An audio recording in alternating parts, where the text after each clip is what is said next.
Il était une fois, dans une ville moderne et étincelante, le fils d'un milliardaire renommé nommé Léonard. Il avait tout ce que l'argent pouvait offrir, des voitures de luxe, des voyages autour du monde, et une vie entourée de richesses. Mais au milieu de cette opulence, Léonard se sentait seul et vide. Il voyait que les gens autour de lui étaient attirés par son argent et non par sa personnalité. Il rêvait de trouver une femme qu'il aimerait pour qui il était vraiment, et non pour sa fortune. Un jour, Léonard prit une décision audacieuse. Il décida de quitter temporairement sa vie luxueuse et d'adopter l'identité d'un jeune homme modeste. Il coupa ses cheveux, changea sa garde-robe pour des vêtements simples, et partit s'inscrire dans une université loin des projecteurs, sous un faux nom, Léo. Son objectif ? Trouver son âme sœur, une femme qu'il aimerait pour son cœur et non pour son argent. À l'université, Léo devint un étudiant parmi d'autres, partageant une petite chambre d'étudiant avec un autre garçon qui travaillait dur pour payer ses études.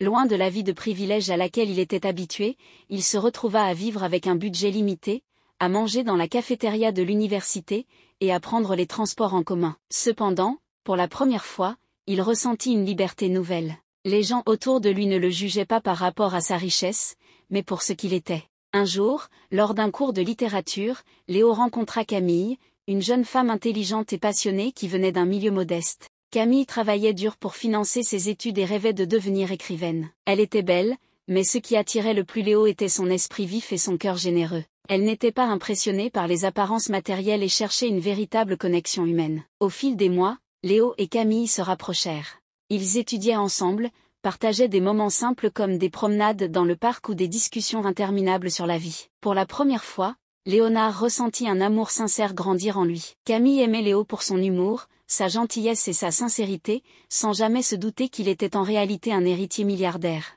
Mais un jour, la vérité éclata. Un de ses camarades de classe, qu'il avait vu dans une soirée exclusive avant son changement de vie, le reconnut et révéla son secret. Tout le campus apprit que Léo était en réalité Léonard, le fils d'un des hommes les plus riches du pays. Camille fut choquée. Elle se sentit trahie par celui qu'elle pensait connaître. Léonard tenta de s'expliquer, lui racontant pourquoi il avait caché son identité, expliquant qu'il voulait être aimé pour lui-même. Mais Camille avait du mal à accepter qu'il lui ait menti, même si c'était pour une noble raison.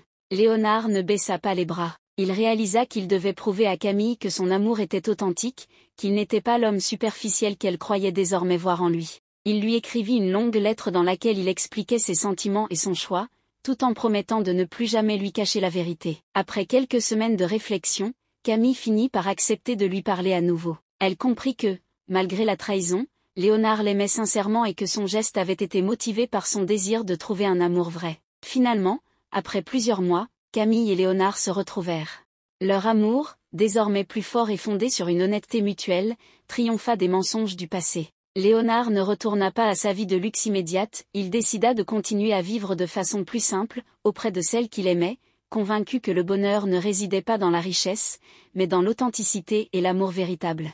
Et ainsi, Léonard trouva non seulement une femme qu'il aimait pour ce qu'il était, mais aussi une nouvelle manière de vivre, loin des artifices de la fortune. Ils vécurent ensemble une vie pleine d'amour, de simplicité et de bonheur.